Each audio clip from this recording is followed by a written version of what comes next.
Conexões, com Ricardo Bezerra. Oferecimento Dias de Souza, construindo dias melhores. MIT Aldeota, 117 metros quadrados com 3 suítes. Perfeito para você. Diagonal Engenharia, há 40 anos, construindo arte. Loteamento fechado com alto padrão BSPAR.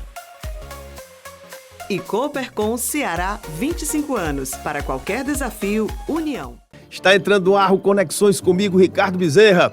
E o tema de hoje é um tema realmente muito especial, emocionante, eu diria. Edson Queiroz, a incrível história do maior empreendedor do Ceará e um dos maiores do Brasil de todos os tempos. Nossa convidada é uma convidada muito especial, indicada pela família Queiroz, é a professora Socorro Racioli. Como é que foi o início da vida de Edson Queiroz? Onde ele nasceu? Uma pergunta que eu sempre gostaria de fazer. Não estudei sobre a vida do seu Edson, agora en passant. Ele nasceu numa família abastada, numa família considerada assim, bem de vida, rica? Seu Edson nasceu em Cascavel, filho de um comerciante, e que é uma dessas pessoas isso é um dos fatores mais interessantes da vida dele, que é uma dessas pessoas que desde pequeno mostrou a que veio no mundo. Então, ele não nasceu com nenhuma condição privilegiada, em nenhum aspecto. Não houve nada que privilegiasse ou que fosse indicativo do que iria acontecer com ele, além de uma família equilibrada, de uma família, de um pai que apoiou, de um pai que confiou, de uma mãe devotada, de uma família equilibrada, obviamente, mas, sobretudo, de pais, de uma família que reconheceu esse talento que é desde cedo. Ele teve uma infância, veio para Fortaleza muito cedo, mas teve uma infância normal em Cascavel. E só que tem uma peculiaridade na história dele, que ele com 10 anos de idade, ele andava pelo centro, tinha que andar pelo centro para ir estudar no Colégio Cearense, e ele montou uma banquinha, ele começou a prestar atenção ao que as pessoas queriam comprar. Então, aos 10 anos de idade, ele montou uma banquinha na General Sampaio para vender coisas que ele achasse que as pessoas que passavam por ali precisavam. E era sazonal, porque se fosse carnaval, ele vendia artigo de carnaval. Incrível. Se fosse um menino de 10 anos. Um tino comercial muito forte, né? Isso. Um sangue de comerciante muito forte. A gente pode dizer que ele foi autodidata, né? Ele foi, mas assim, ele era, por exemplo, desde cedo um grande leitor de jornal. Ele era um grande leitor, ele lia vários jornais. Isso é importante se dizer. Além desse tino natural, ele teve uma preparação de entender, ele procurava entender o mundo, entender e observar muito esse mundo e as pessoas. Mas ele era teve uma formação, que ele mesmo dizia que, inclusive quando a gente for falar da Unifor daqui a pouco, vamos deixar a minha querida Unifor mais pro final, mas ele dizia que ele queria dar aos jovens a oportunidade de estudo que ele não teve, não porque ele não pudesse, mas é porque ele... A veia comercial ele falou optou mais por um outro alto, caminho, né? é um Falou caminho mais necessário, né? A gente precisa de gente como ele. É verdade que a primeira empresa, o primeiro CNPJ, vamos dizer assim, do seu Edson, onde ele figurou como sócio, foi aos 22 anos, justamente, junto com seu pai e outras pessoas, e esse negócio foi uma loteria, a Loteria Estadual de Fortaleza, que viria a ser, futuramente, a Loteria Estadual do Ceará? Foi sim. Mas antes disso, aos 15 anos, ele foi promovido a gerente da empresa do pai. Ele muito cedo trabalhava com o pai. E ele, na verdade, salvou o pai dele na época que virou o rei do açúcar por causa de uma ideia que ele teve de transporte do açúcar, né? Que vinha pelo mar para Fortaleza, para fazer o transporte não em grandes embarcações, na época da guerra, mas em pequenas embarcações. Foi uma sacada dele, foi uma ideia dele. E antes dele ter a loteria, que depois... Uma ideia dele com 15 anos de idade, 14 anos de idade. Que coisa fantástica. E o pai ouvia, né? Ouvia. O pai percebeu, como você falou no começo, a genialidade do filho, né? Sim. E investiu nisso, né? É engraçado, porque o pai dele tinha uma confiança nele tão absurda que ele serviu ao exército, atirava, né? Treinou o tiro. E uma vez ele fez uma coisa com o pai de segurar um charuto e ele atirar no charuto muito perto do rosto e o pai confiar cegamente. É uma confiança muito grande, né? É uma confiança fantástica. Esse olhar do pai e da mãe confiando no filho, a gente vê como é determinante. Né? Eu acho muito bonita essa parte da biografia dele. Sem dúvida alguma. Isso, a loteria foi em 47. Agora, no ano seguinte, 48, logo após a guerra, ele construiu, né, através de uma licitação na prefeitura, iniciou a exploração do abrigo central. Do abrigo central que, pelo pouco que eu estudei, eu não sei se você concorda, foi o precursor dos shopping centers aqui em Fortaleza, né? Foi meio isso mesmo. Foi outro ponto de observar essa vida no centro da cidade, que esse olhar de observação que ele tinha. Aqui em Fortaleza a gente tem uma vida, uma relação com o tempo de extremos. Ou a gente está morrendo de calor, debaixo de um sol escaldante, ou na chuva. Numa chuvinha, no sereno, como a gente diz aqui. E ele observou que as pessoas, com o aumento do transporte público, o aumento do número da população da cidade, as pessoas vindo para a cidade, para Fortaleza crescendo, que ao esperar esse transporte, as pessoas não tinham onde ficar, seja no sol ou na chuva. Então, não só criou um abrigo central simples, mas era um projeto arrojado, com a meia-lua no centro, e com esse comércio, esses cafés e lugares para as pessoas... Vários boxes, né? Aí tem um box que era um dos preferidos dele, que era o Pedão da Bananada. E o Pedão da Bananada foi o criador do cai duro, do sanduíche. Do velho cai duro. Do velho cai duro. E ele adorava ficar lá, estar no abrigo, ouvir as pessoas, conversar com as pessoas. E era assim que ele ia entendendo o caminho do que ele tinha que fazer.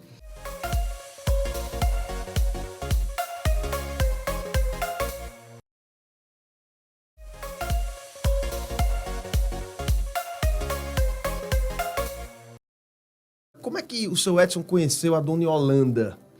E ela foi uma pessoa fundamental no sucesso profissional, no sucesso comercial do seu Edson?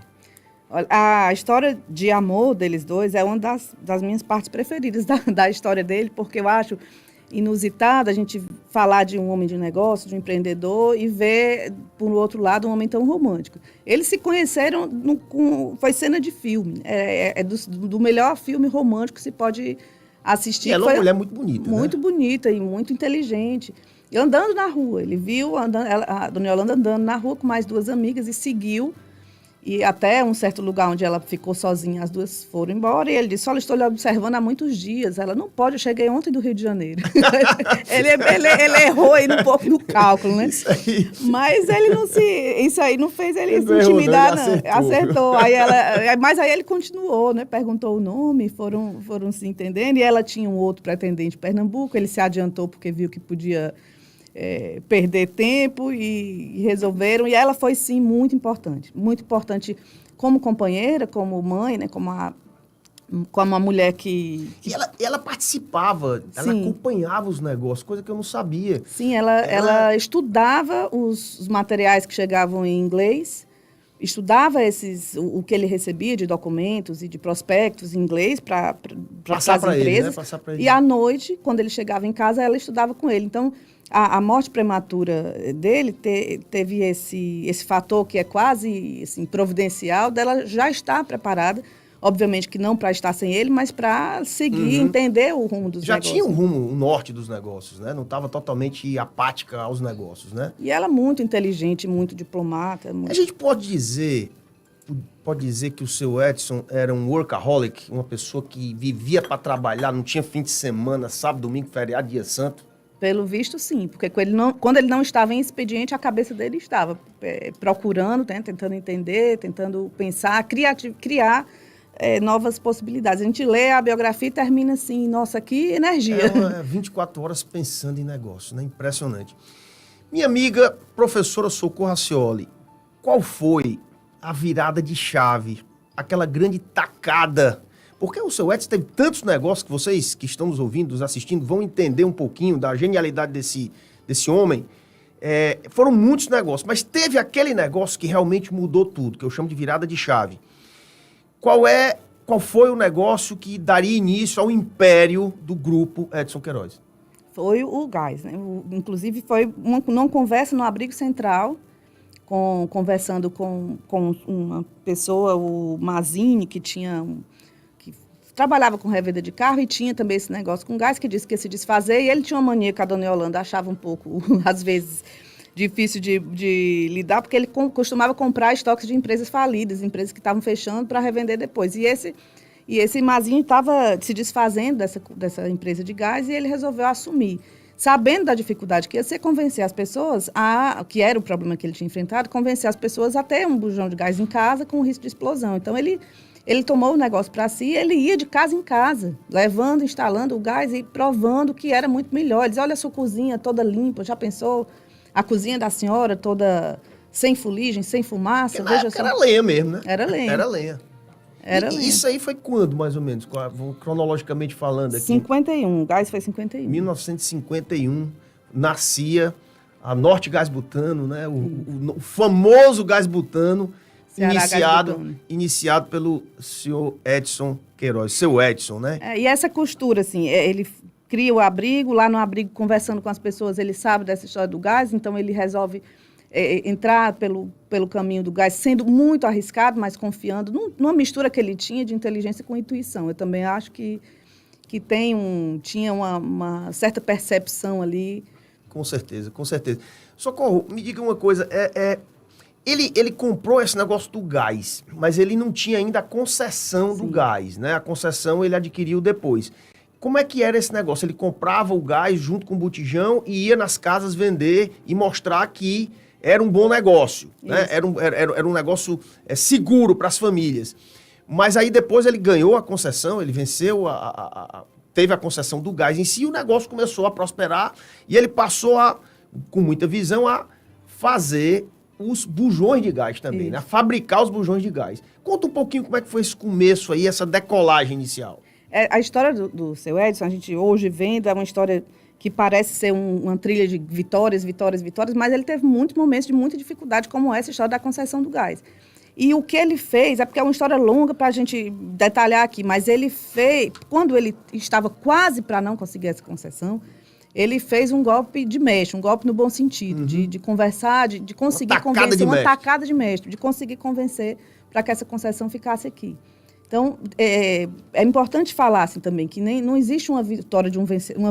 Você sabe essa tacada, o que é que foi especificamente? Foi convencendo, ele foi falar com o estrangeiro, com o italiano, que ia conseguir essa concessão, e depois ele foi, quando ele teve provas de que essa concessão iria para o exterior, né, para um empresário estrangeiro, ele foi até o ministério responsável e disse, olha, não é possível que essa concessão saia do Brasil se existe um empresário brasileiro interessado, e ele conseguiu convencer com um argumento justo Ele era um grande comunicador, essa que é a verdade, né? Sim. Era um grande comunicador. Tá aí a prova. Ele ia perder a concessão de gás e se comunicando bem e agindo, né? Sim. Se levantando e indo atrás dos seus ideais, foi bater lá nessa embaixada, sei lá onde foi, e realmente conseguiu trazer a concessão de gás, e aí o negócio explodiu no bom sentido.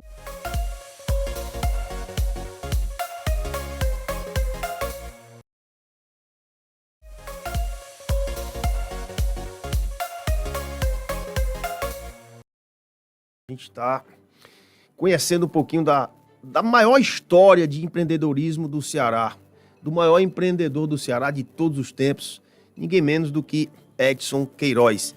Quem está contando essa história é a professora Socorro Racioli, essa escritora de mão cheia e professora da Unifor, e que conhece a história dele como ninguém. O seu Edson, como vocês já viram aqui, tinha vários negócios, né? Até embarcações, indústria de bicicleta, o negócio com gás, depois ele passou a fabricar os botijões de gás. Logo depois ele criou a Tecnomecânica Norte Limitada, a Tecnorte, depois veio a Esmaltec produzindo o fogão. Ele tinha o gás, tinha o botijão e tinha que ter o fogão também. Depois do fogão, a linha branca toda, né? Geladeira, freezer, etc. O nosso Gelágua, uma grande indústria, referência nacional e um orgulho para o Ceará.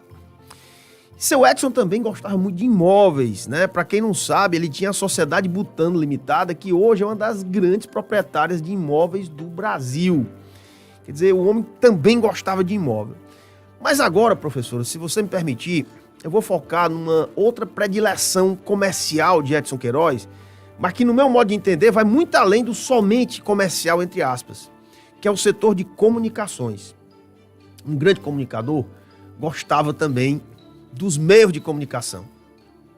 E esse setor de comunicações do grupo Edson Queiroz começou em 1961, justamente no rádio, quando ele adquiriu o controle acionário da Rádio Verdes Mares AM, a Verdinha.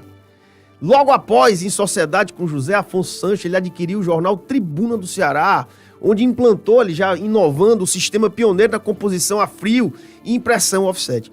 Eu queria que você, se você nos permitir, contasse um pouquinho dessa predileção dele pelas comunicações, como é que começou realmente com a Verdinha, o ingresso dele no setor de comunicações. Ele foi um leitor de jornal e um homem que foi, apesar de não ser, de ter ido para o ramo empresarial, de não ter sido exatamente um escritor ou um comunicador, né, como profissional da comunicação, mas ele sabia da importância das palavras, sabia da importância da formação. Então, eu acho que tem dois ramos. Eu tenho, obviamente, uma predileção natural, eu sou jornalista e sou professora e trabalho com literatura. Acho que tem dois ramos de tudo isso que ele deixou pronto e feito para o Ceará, para o Brasil, que é a comunicação e a educação.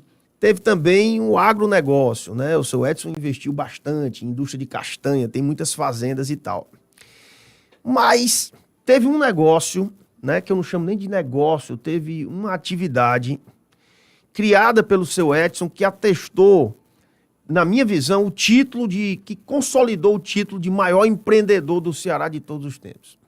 Um foco especial no setor educacional com a criação da Universidade de Fortaleza, a Unifor. Como é que tudo começou, Socorro? Agora eu estou indo aqui exatamente no âmago da sua especialidade. Era uma ideia fixa de se criar uma universidade? Tinha uma frase que ele dizia sobre isso? Fale um pouquinho. Tinha, ele dizia, eu vou citar a frase exata, que ele dizia o seguinte: na minha juventude não pude cursar a faculdade, mas agora vou colocar a rapaziada de Fortaleza para estudar em universidade de ponta. Então, ele tinha esse desejo, a Unifor chegou no momento em que ele já tinha muitas empresas, já era um empresário muito bem sucedido, mas que ele percebeu que o Ceará precisava de mão de obra especializada.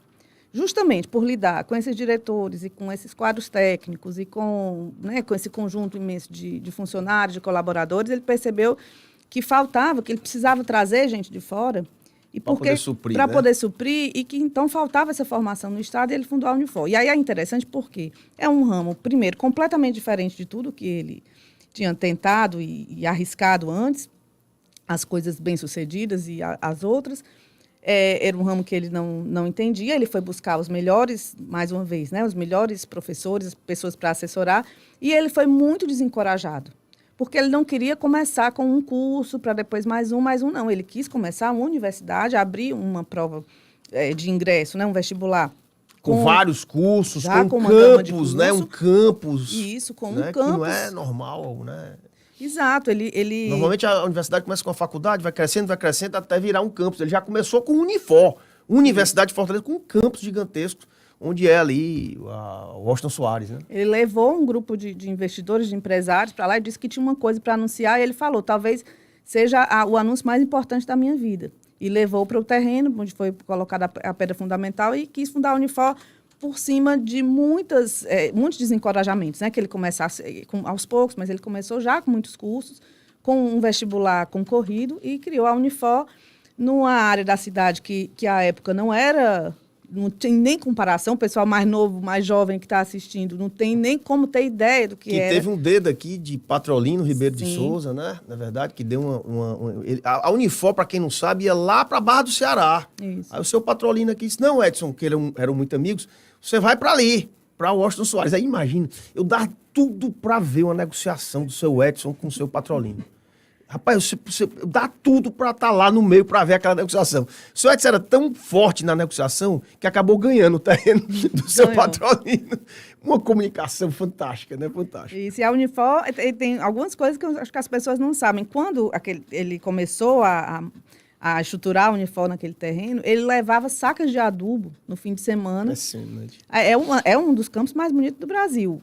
O que a gente tem ali, a gente tem baobá, a gente tem pau-brasil plantado por ele, inclusive, e as espécies de orquídea, de árvore, né? É uma área de preservação ambiental. A gente tem os animais, as emas. As emas são praticamente são figuras assim, da diretoria da Unifor. A natureza é muito preservada. E ele plantava, ele tinha muito orgulho do campus. Quais são os números do grupo Edson Queiroz hoje? Quantos funcionários, quantas empresas? E os números da Unifor você já falou, mas se puder repetir, Sim. fique à vontade.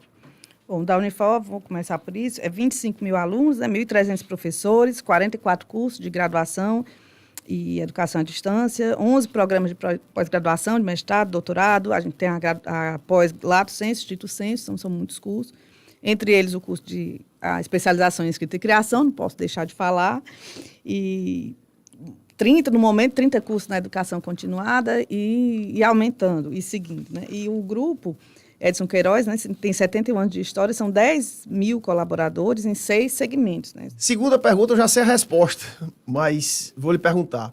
De tantas criações, tantos feitos, tantas empresas, tanto sucesso, qual o maior legado que Edson Queiroz deixou para o Ceará, para o Brasil e para o mundo? Obviamente, a minha opinião, que vai responder o Unifor, é uma opinião muito pessoal dentro do meu contexto, dentro do meu trabalho, mas acho que se a gente chamasse aqui, sei lá, 20 pessoas, a gente ouvir muitos depoimentos. São legados muito, muito importantes. Se Edson Queiroz fosse vivo, mesmo já tendo feito tanto, quais seriam as realizações que ele ainda gostaria de viabilizar? Ora, se a gente tivesse essa resposta... Impossível responder. Se a gente tivesse essa resposta, a gente ia se dar bem, mas eu imagino que ele nos surpreenderia. Teria feito muito mais. Socorro, lhe agradeço profundamente, te dou 30%, ó. Tô falando negócio, te dou 30 segundos pro teu recado final. Eu queria saber 30% de quê, né? Meu recado final é o recado do seu Edson. Vamos ter coragem, tenhamos coragem. Você pode nos acompanhar nas redes sociais que ficou gravado aqui para a posteridade. Esse foi o Conexões Especial Edson Queiroz. Conexões com Ricardo Bezerra. Oferecimento Dias de Souza. Construindo dias melhores. MIT Aldeota, 117 metros quadrados com 3 suítes. Perfeito para você. Diagonal Engenharia. Há 40 anos, construindo arte. Loteamento fechado com alto padrão BSPAR. E Coopercon Ceará, 25 anos. Para qualquer desafio, união.